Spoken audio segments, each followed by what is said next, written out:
Hi and hello everyone, this is Marius from The Consultants. Today we want to show you how to build a Gantt chart. A Gantt chart is typically used to present a project plan or the current status of a project. In our PowerPoint master, which you can download in the link below for free, you'll find, among other useful slides, these two Gantt charts here. Both basically show the same, just the time frame is a bit different, as this one here is more detailed and broken down into weeks. What I'm going to show you now is how we built these slides, so you know how you can either rebuild the slide in your own master, or what I would suggest, use our PowerPoint master and simply adjust it to your needs. Let's get started. We're going to start with this slide here. So, first of all, we include a rectangle for the headline and weeks or months. Do not forget to align it within your guides. Let's adjust the width.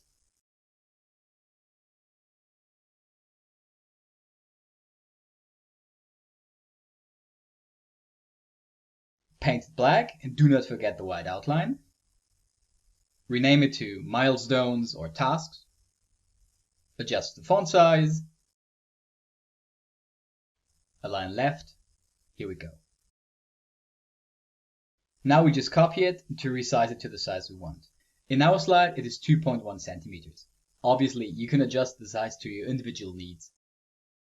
Now we rename it and duplicate it a couple of times. Make sure you place it within your guides and distribute the boxes horizontally.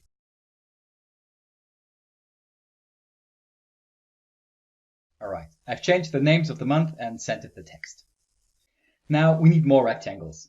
Make sure to make them 1 millimeter wider as the month. This will prevent the outer lines overlapping and looks better. Choose a color for the shape and the outer line. Here we go. Now, duplicate until you have enough for all your months. Align left and right. And finally, distribute horizontally.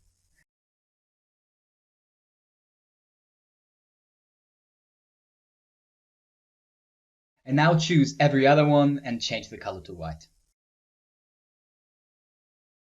We need just one more for the milestone. Just copy a white one and adjust it. Here we go. What we need now are text boxes for your milestones and tasks. One for the number and one for the task. So adjust the size.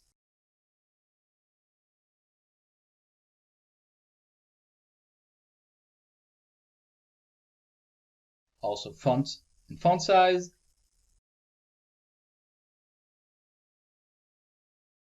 Center them, and I'll group them as well. Now duplicate until you have as many as you need.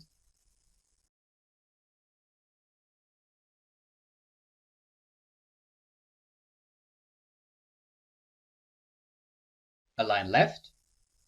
Distribute vertically again. Perfect. And now rename your task. Alright, what you also want to show on a Gantt chart is progress or a status. Again, we use rectangles.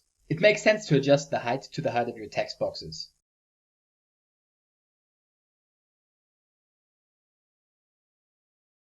Let's paint this one green here, for example, and place it wherever you need it.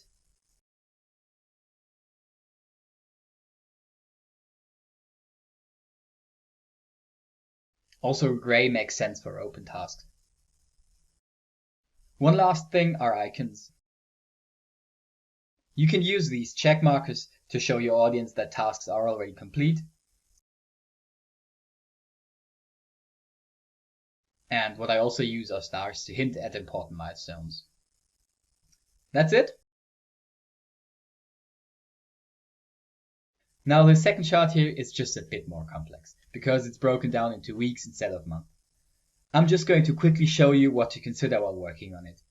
You see, we have a lot of objects on this slide. We've used one big rectangle as a frame, this one. Also, we use different lines to symbolize weeks and months. You can change the look of your line here.